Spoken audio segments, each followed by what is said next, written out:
Yan mga boss, magandang gabi. Maglalapag na ulit tayo ng another blessing at another laptop, no mga boss. Yung bring me natin para sa mga subscriber natin, no mga boss, 44 pieces na, no mga boss. Ito 44 yan.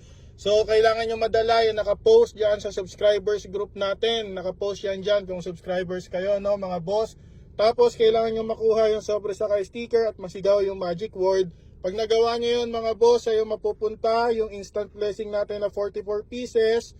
Tapos iba pa doon sa pipiliin mong blessing or laptop, no mga boss. Ngayon kung di ka naman subscribers, okay lang, no. Sigaw mo lang yung magic word, papipiliin pa rin kita na sobre number 1, sobre number 2 or yung laptop natin. Sundan nyo ako sunod na video mga boss kung nasan tayo. Pag hindi alam yung magic word mga boss, panoorin yung ibang mga video natin, nandyan yan, no. So yan, sundan nyo sa sunod na video mga boss. Yung sobre sa sticker natin mga boss, nandyan lang yan ha. So mga boss, nandito lang tayo sa area na to, no. Yan. Okay. So yan mga boss, no, kung isa kayo sa nagre-request dito sa lugar na to, no mga boss, at kung malapit kayo dito, let's go!